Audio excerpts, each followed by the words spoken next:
On 12 News at 4, we are all about bringing you solutions and empowering you to better your lives. Every day, we bring some of the Valley's most experienced professionals to discuss trending topics on health, ways to save money and improve your financial life, the law, relationships. We even have an expert on pets. And it's not just us asking the questions, we give you, the viewer, the opportunity to weigh in and ask questions too. Now, we're putting all these segments together in one place for you. This is Ask the Expert.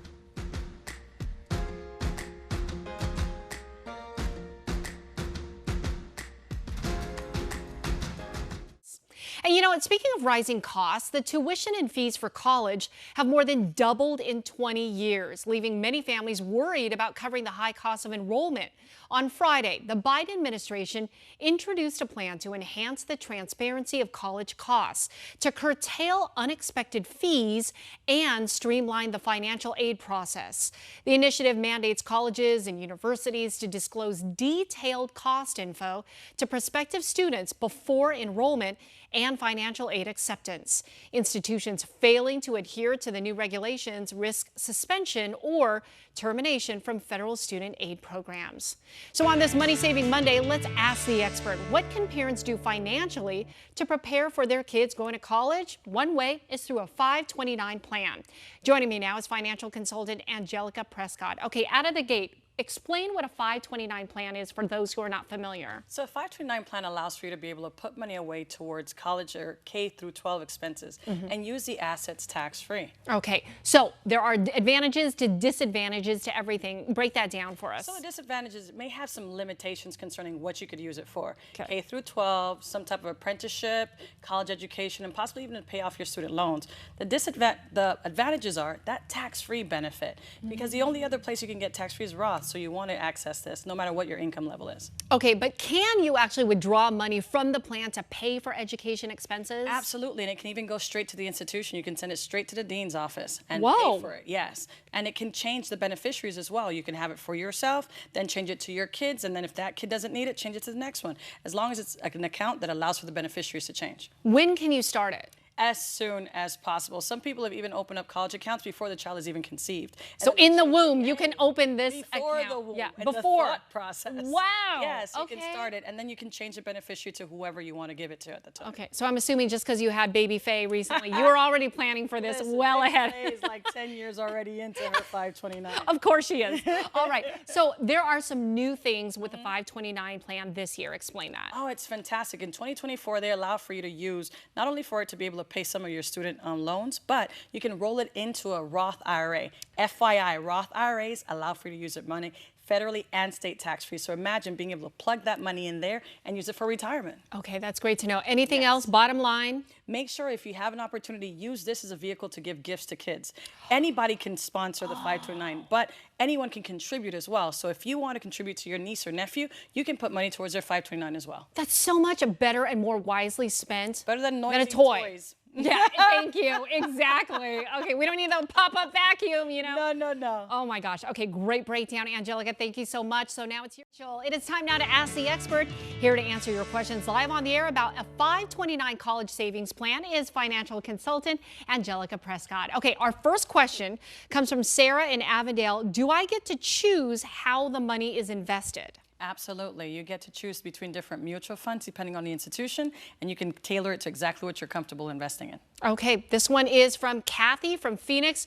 Where do I sign up for a 529 plan? Do I go to the bank, my tax consultant, or to my employer? Oh, well, actually, maybe your employer has it offered, but a tax consultant can let you know which 529s are most appropriate for the state that you live in. Now, luckily, she lives in Phoenix, so there's ones that's specific to Arizona, but you can always invest in other companies. Okay, get it started, Kathy. All right, Dave from Phoenix says, is the 529 plan tax-free for both the state of Arizona and federal taxes? Well, there is a specific company that is available for that on both Arizona and federal, but you can always invest in others that are based in other states like Virginia, Maryland, et cetera, even New York. Oh, okay, good to know. Pam from Scottsdale says, what's the average rate of return? Well, it really depends on how old the child is. If you have a 2-year-old, you can take on maybe more risk than you can when you have a 17-year-old who's about to go to college. Yeah. So it really depends on the investments you select what the average rate of return is. That's an open question. Okay, got it. Mark from Phoenix says, what if my child gets a scholarship or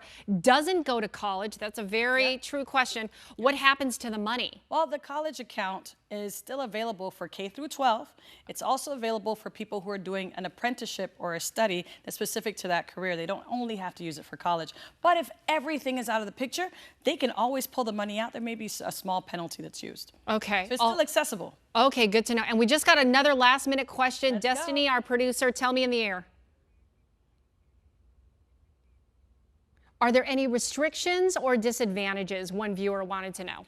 Well, yes. Sometimes if you want to use it just to pay for their food, the 529 plan may not give you all that tax benefits that you want. But you have to remember, even if you don't use it all, you can roll it into a Roth IRA. That's right. Okay. Ooh, good stuff. Okay. I'm not going to let you go just yet because I know we have more viewer questions. So you're going to go to the green room for just 10 minutes. You got 10 minutes, viewers. Welcome back. We want to talk about a topic that can have crippling effects: betrayal trauma. It's what you experience after you've put your trust in someone close to you and then that someone has violated you. Some examples include child abuse, a parent abandoning a child, domestic violence, and infidelity.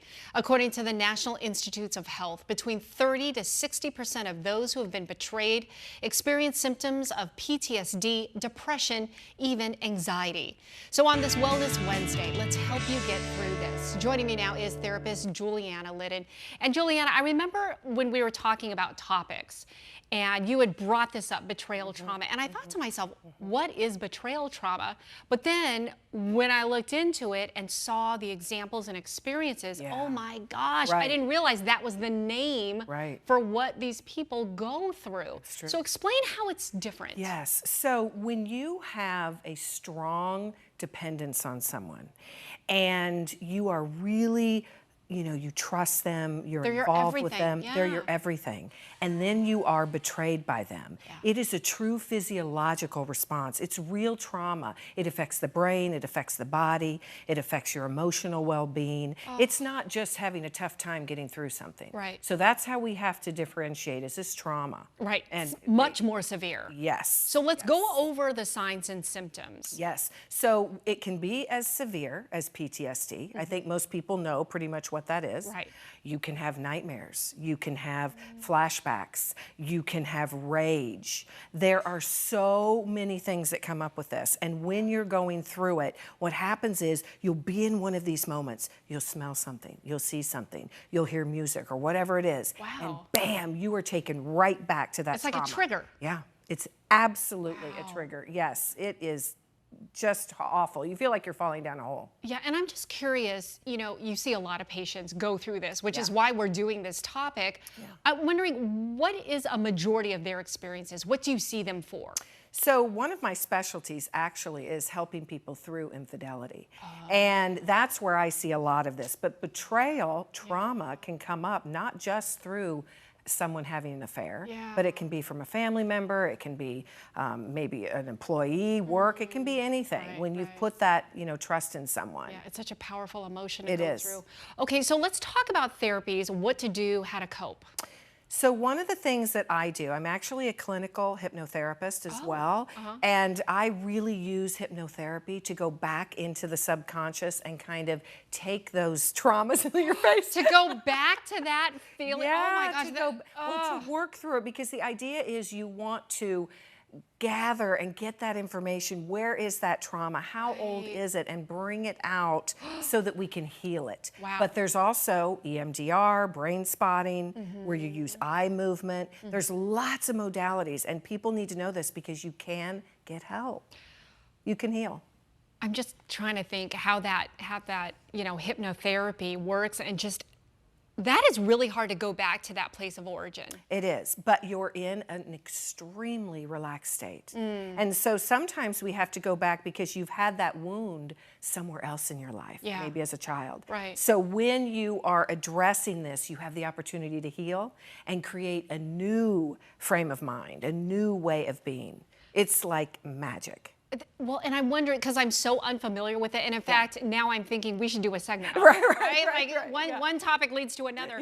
But so can you briefly, in a condensed way, kind of take us through how does this work when you have them go through this? So when you come in, the deal with trauma is it's a deep wound that you get stuck. It's almost like the frontal cortex of your brain too is affected. So when it's really, really strong like that, and you come in to do hypnotherapy, we're really looking at what is it that's holding you back? Those patterns. We're doing a lot of healing on inner child work too. So, and you're creating a new script.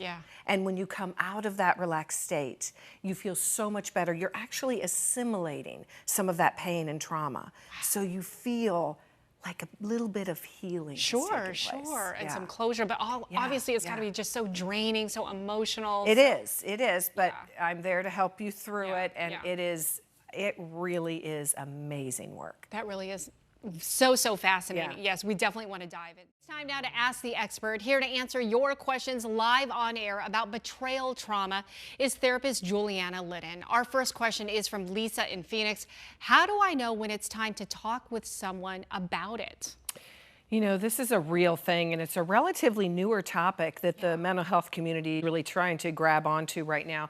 You're going to know because you cannot get over maybe the rage, maybe the flashbacks, maybe the nightmares, maybe you just are being pulled into this trauma again and again, and you need help. It's a real thing. It's not just trying to get through a tough feeling. And it's got to be so hard to keep it bottled up, because some people could feel shame, they could feel embarrassment. Yes, you're right. Not to mention, the arguing that goes on often depending upon what kind of betrayal trauma you're dealing with. Okay.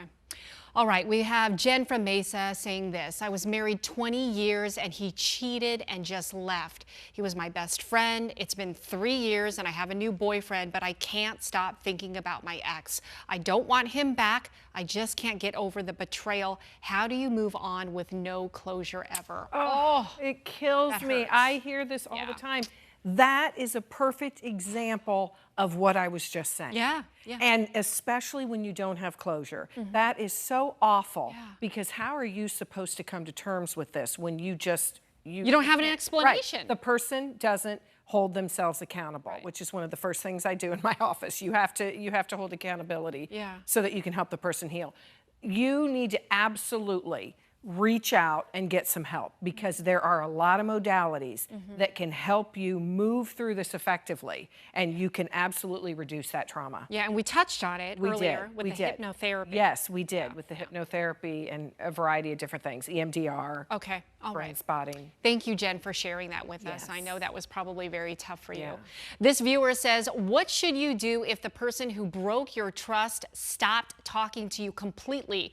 This is someone I thought was my best friend forever. Oh, that's painful. Oh, it is painful. And what can you really do? Right? And so I try to tell people too, if someone has betrayed you in some way, you mentioned it. A lot of times there's a lot of shame involved in this. And for whatever reason, sometimes it's a lot easier for people to just cut and run. And so is it important to stay in that relationship when that person is going to be behaving like this and again, not holding themselves accountable? You've got to come to the table and you've got to work this out. There's a lot of healing that has to take place. And that's not the kind of friend that you'd want to keep. So you can move in on. A painful way, it hurts. And again, she may need to deal with some of her trauma as well because it can happen in a variety of ways. It's not just infidelity. Yeah, absolutely. Okay. This viewer says, my last partner cheated on me. Now I feel like everyone else will, and I'm constantly suspicious. How do I stop my own behavior? Wow, that's very intimate. Boy, yes. Here's the thing. I tell people, when you have been through this experience and someone cheated on you, Be very careful in the new relationship, because what you're doing is you're taking that baggage and pain and you're layering it onto the new person. And that's not fair. It's not fair. Yeah. And the person often says, hey, wait a minute, give me a chance to prove that I can be loyal. Right. I didn't do anything yet. Now, again, here we come back to, this is why I'm saying the same thing over and over again. Trauma needs to be healed. You can't just tuck it down. It's going to show up at another time. Right. So get some help to move through that. Yeah, and break the cycle. Yeah. Right. Okay. Break the cycle. Okay, we've got, no, you know what? I'm sorry. We've got more questions, but we've run out of time. Okay. Clearly, this struck a chord with so many of our viewers. Yeah. And next week, you know what? When you come back next Wednesday, I do want to talk about that hypnotherapy. Wonderful. Because I think that really resonated with a lot of our viewers. Yes, it really helps. Yeah, thank you so much. A Scottsdale family that should be planning their teen's graduation party is instead planning his funeral. They are absolutely in shock after their son died over the weekend after taking a pill they said was laced with fentanyl. Now, 17-year-old Noah Elias' parents say he was sold the pill by a friend, and now they're sharing their painful story in hopes of raising awareness about the prevalence of fentanyl and the dangers just one single pill can pose. His family reflecting on Noah's life and impact. He was just a positive kid. He loved people. He would often have me stop when he saw a homeless person on the corner and want me to give them money. His life impacted a lot of people. And the family says they also want justice for their son and the person who sold him the pills to face charges. So we're taking a deeper dive into the mind and motive of local cases just like this one that are making headlines. And here to discuss some of those recent stories that 12 News has been covering for you is psychologist Dr. Katie Coleman. So we want to get right to it. What do parents need to know when it comes to keeping our kids safe from these senseless deaths that come from fentanyl? You know, I think that when we think about a drug overdose, we're not thinking of the AP student, the football player, like this poor kid. And so it really just goes to show you that this is such a widespread problem and that it does not discriminate who it can impact. And so what's really important for parents to know, keeping in mind, by the way, that fentanyl is the deadliest drug in Arizona now, passing methamphetamine. It's outrageous. And the way that drug dealers are targeting these teens is Snapchat, social media. Parents, check your kids' Snapchat and social media. And the thing is that kids get information through social media, they get it through school. Parents, do not shelter your kids. Let them know about these horror stories about what can happen so that they can really see the real life implications. Kids have this idea that they're invincible. Sure. And it's okay, and we really need to remind them that they're not. And this is a real world example. And even if the teenager's intention is to use the drug recreationally, or not even necessarily the fentanyl in this case, but whatever they might have thought it was, so not to be afraid to continue prying into your child's life. Right. I mean, the way that these drug dealers are disguising pills now is they're pressing them to look like things like ecstasy, which, you know, don't have the same impact on the body that fentanyl would. And so, yeah, regardless of the drug, just being aware that it can be laced with in literally anything.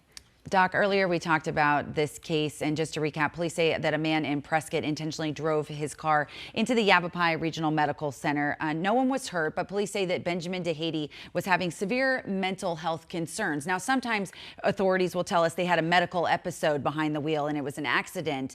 Not the case here specifically. So what are the dangers getting behind the wheel if you do tend to have mental health issues? It is, you're right. It's really interesting that they were very specific about the mental health concerns versus a medical episode. And so what I'm thinking is, okay, well, what could that be? Was this a person who was suicidal and decided to use this as a way to end their life? Were they driving and received a tragic phone call and thought this is it? Was it a targeted situation? Were they psychotic and having command hallucinations? And so I think what's really important for everybody to know is that if you have a family member, if you have a friend that is in a mental health crisis and they start making maybe a veiled threat, or they have a grudge against somebody, or they make a comment that, I just can't handle this anymore.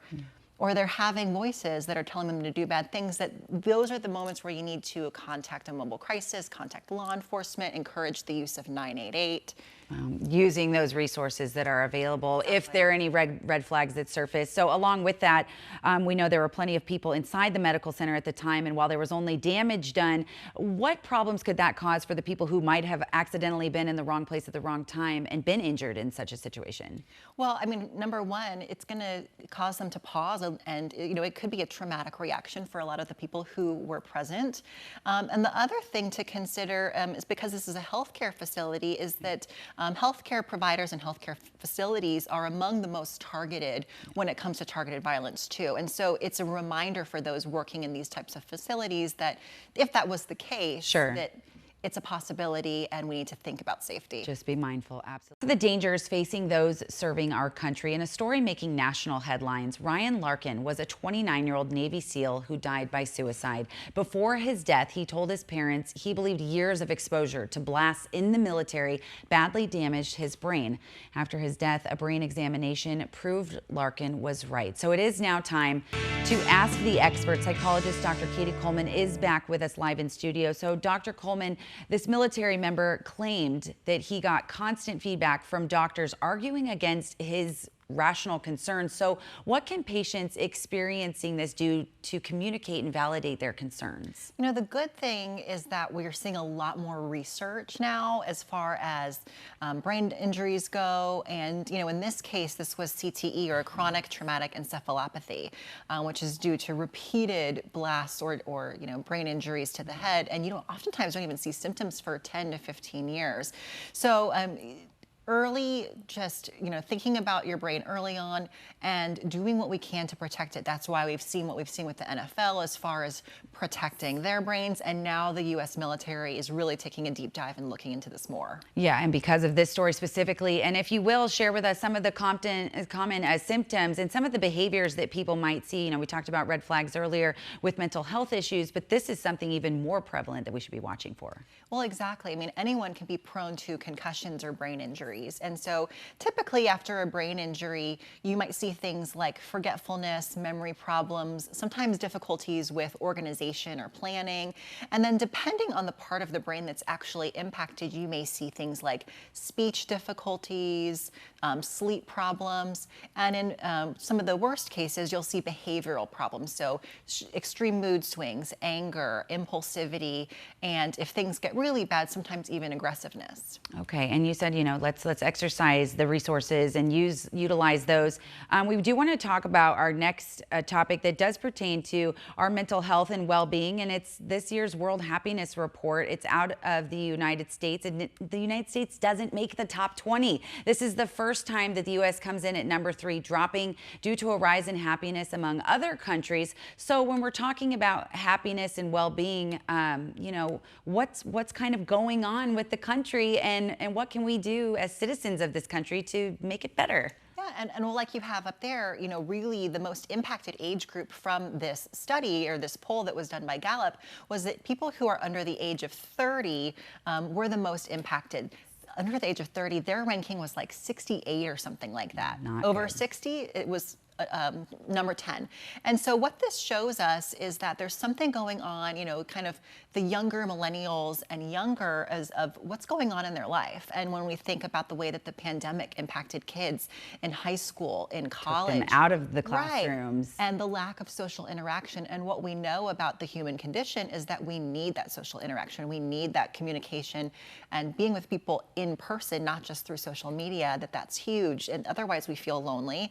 And then I think that we're constantly surrounded by negativity. It's almost like there's too much of a good thing in our world. And the negativity goes with also the expectations that you assume for yourself, that you see on social media. You think your life is supposed to reflect that of what you see on the internet, when in fact half of that's not even true. Exactly. When we see perfectionism wherever we look, and then we look at ourselves and we think, oh my gosh, well, I'm not perfect. Well, of course, we're human. Certainly. That's what we see. Exactly. And I know there was a lot of negativity coming from seeing yourself on Zoom constantly for work, and that negative physical image. The country, of course, has been through plenty of ups and downs, so we shouldn't fret. We might move past this, so we should forget the ranking and stay positive. We should stay positive, keep it simple, be smart with your phone, yes. Don't use it too much, and spend time with people. I love it. Spend time with people and get that interaction in. We appreciate your insight today. Thank you, Dr. Catherine Coleman, for being here. Thanks for watching. Be sure to follow our YouTube channel for more content and watch the Ask the Experts segment weekdays at 4 p.m. and right here on our 12 Plus app.